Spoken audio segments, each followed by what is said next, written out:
If this content is for you, please ensure that you're learning.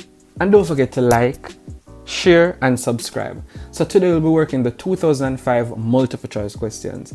So number one states 0.875 written as a common fraction is, and 0.875 is the same as 875 divided by 1000.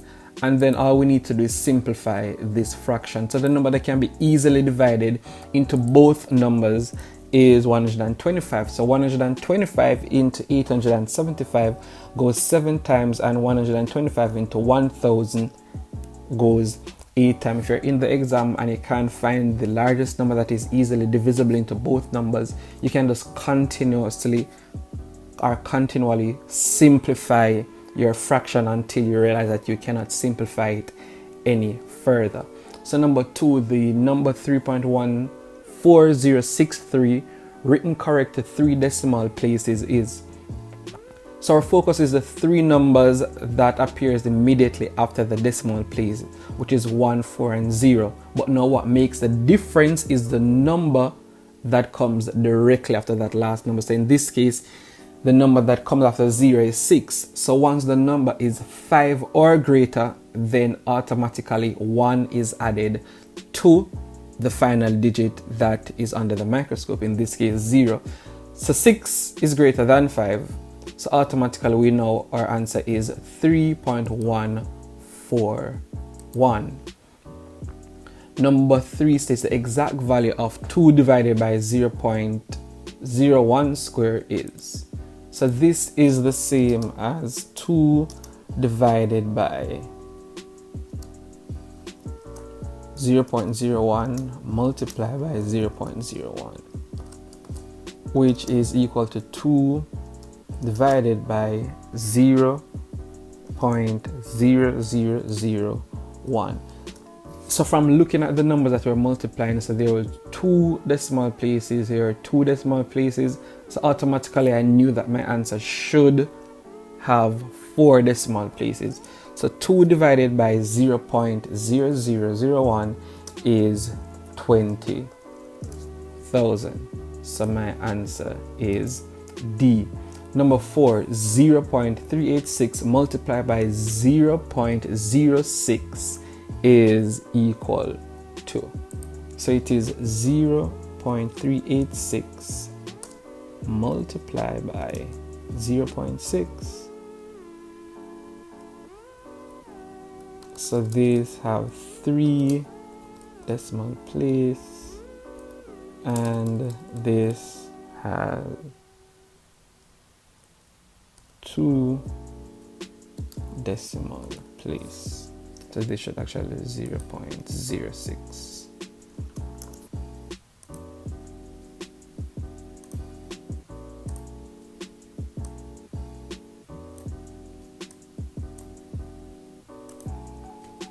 So it's 6636.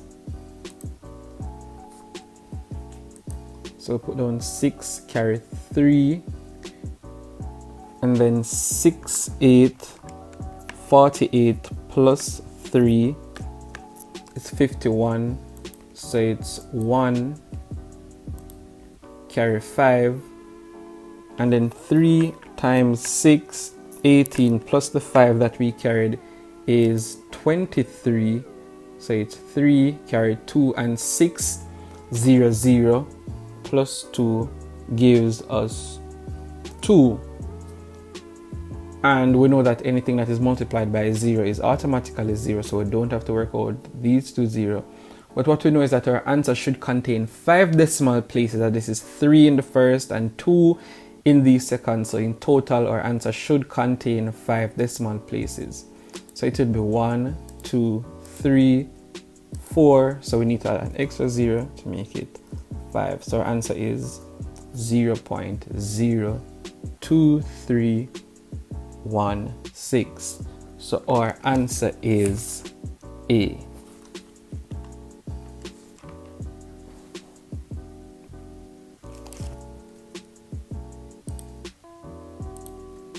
Number 5, if $350 is divided into 2 portions in the ratio 2 to 5, the smaller portion is. So what we do know is that our total parts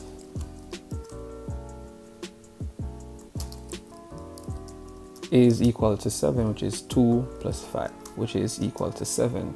So what we're saying is if 7 parts is equal to $350, what is a smaller part, which is 2, so it's equal to x. So we'll cross multiply.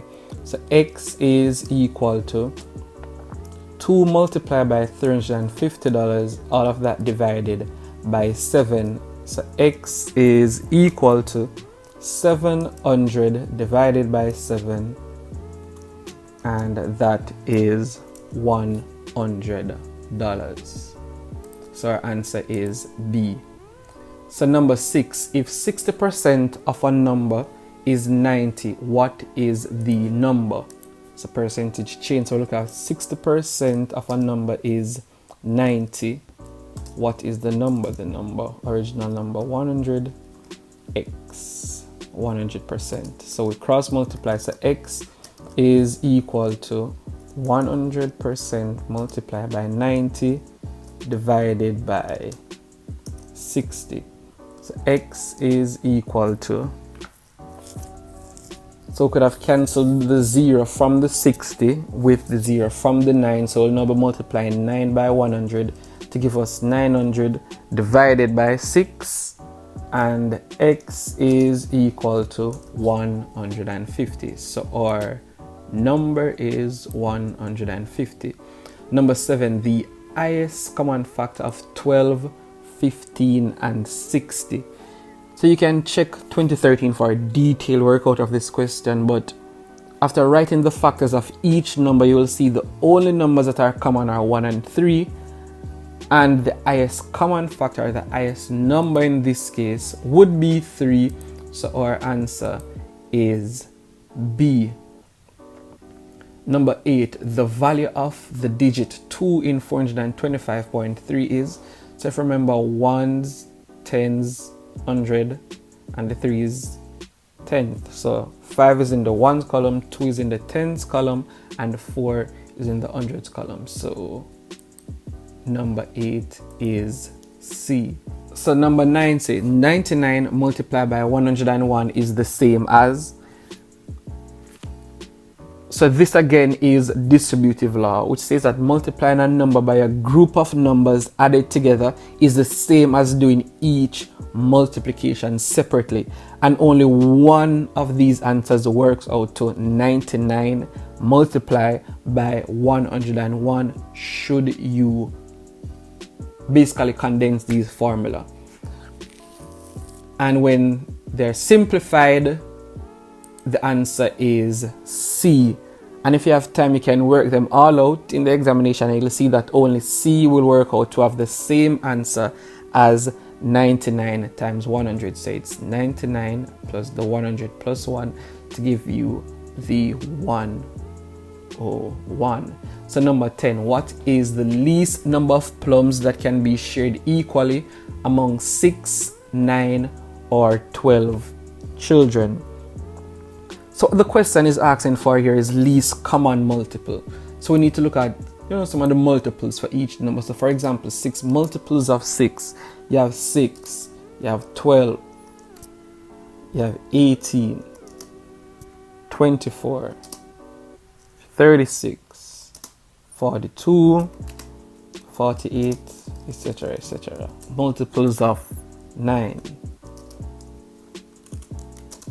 You have 9, you have 18, 27, 36, 45, 54, etc., etc. 12. You have 12, 24, 36, 48. And I can already see that there is a common number amongst all, which is 36, and that is our least common multiple, or the number which can be shared equally, the least amount of plums that can be shared equally among 6, 9, or 12 children. So number 11, if P is equal to, the elements of P are 2, 3, 5, and 7, Q 2, 3, 6, and S 2, 4, 5, then they're looking for the number that intersects or the number that repeats in all three sets.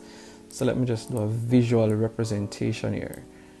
So this is P, and we have Q, and we have S.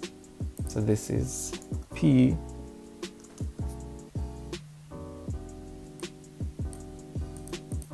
this Q, and this is S. So if we're looking at 2 in P, we realize that 2 is in P, 2 is in Q, and 2 is in S. So that number repeats in all three, so it will come in this intersection right here. 3 repeats in P and Q, so it would come in the intersection of P and Q, which should be right here. 5 repeats in P and S, so that would come in this intersection right here.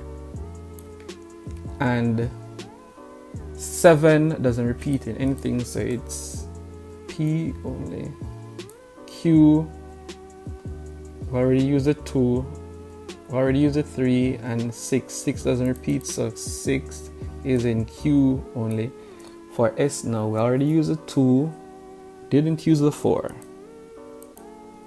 so 4 is in S only, and there is no intersection between Q and S, as we already used the 5, which repeated in P and S. So our answer is B, which is 2, which is the number that intersects in all three. So 12, the union of integers with P being positive integers and N negative integers. Which of the Venn diagrams below illustrate the statement? And you must remember that no positive integers are negative integers. So from this statement, we realize that there is no intersection, so therefore the circles should not overlap any at all. So we know that A couldn't be the answer, B couldn't be the answer as there is interlapping, C couldn't be the answer, so the only one that represents the statement of no positive integers are negative is D, and that is our answer. So 13 states, in the Venn diagram above, number of elements P, number of elements Q equal 9, and N, P union Q is equal to 10. What is N, number of elements in P intersect Q? So P is 5 minus X. The intersection is X, as they did not state, and that's why we have 5 minus X, and Q would then be 9 minus X.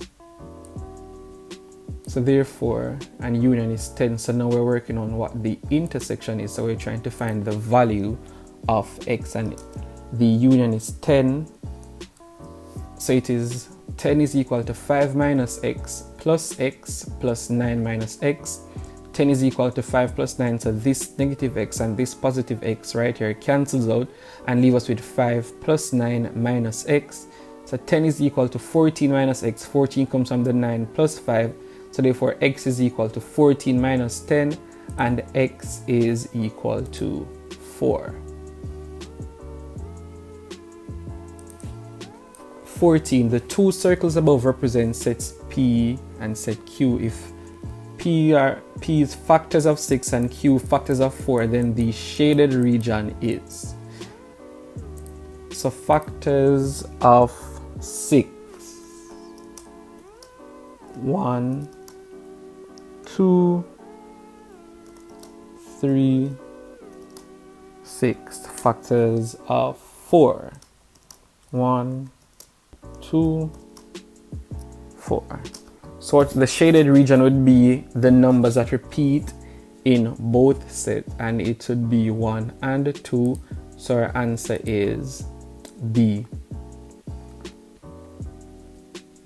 15. The simple interest on $400 at 5% per annum for 2 years is given by, if you remember the formula for simple interest, it is simple interest is equal to principal times rate times time, and all of that divided by 100.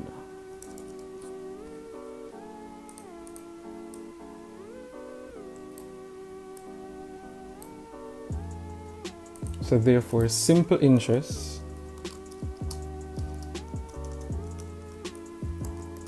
is equal to principal, which is 400, multiplied by rate, which is 5, multiplied by time, 2 years, and all of that divided by 100. So what represents, which answer represents this? A. So 15 is A.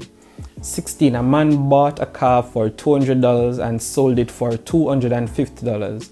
What was his gain as a percentage of the cost price? So it is $200 represents 100%, which is what he bought the car for. So we're looking for what is the percentage change in $250. So how much $250 represented, which is X.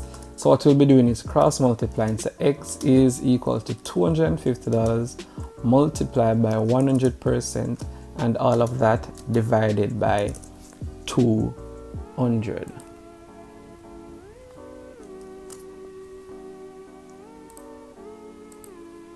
So X is equal to, so we cancel both the zeros from the 200 with that in the 100. So we're left with 250 divided by 2, and that is equal to 125. So therefore the profit or gain, which the question stated, percentage is equal to 125 minus 100, and that is 25%. So our answer is no other than D. So guys, are coming along nicely, and I do know that you'll do well in your upcoming exams. So 17 states the sum of a half and 1/3 is. So what we'll be doing is now a bit of some addition of fractions. So it's half. Addition of some fractions. And I know that you guys enjoy these simple questions like that. Easy something for a mashup. I know. So we will need to find the LCM of 2 and 3, which is 6. So it's 2 into 6 goes 3 times, and 3 1s 3. So it's 3 plus 3 into 6 goes 2 times 2 1s 2, and that is equal to 5/6, and that is our answer. So our answer is C, 5/6. 18. A salesman is paid 5% of his sales as commission. His sales for the last month were $2,020. How much commission was he paid? So we're looking for 5% of $2,020. So it is 5%, 5/100 multiply by 2020, and we can simplify by cancelling the 0 from the 2020 with 1 from 100, and then 5 into itself 1 time, 5 into 10 goes 2 times, and that leaves us with 202 divided by 2 to give us an answer of 101. Or if you could do the same, 5 over 100 multiply by 2020, and that would give us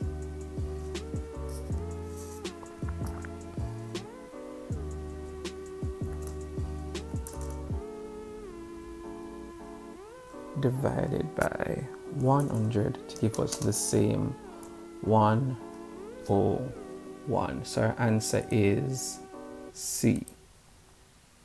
Question 19. How much does a customer pay for an article marked at $50 if a sales tax of 6% is charged? So it is 6% of $50 to get the tax, so it would be 6 over 100, and all of that multiply by $50, giving us 30 over 10, and I get 30 by doing some simplification, and that is equal to $3. So our total amount that is charged is $50 plus the $3 in tax to give me $53. So my answer is B. So question 20, the exchange rate for one United States dollar, US $1 is $2.70 in Eastern Caribbean currency. What is the value of $4.50 in EC currency? So what we're looking at is that $1 US,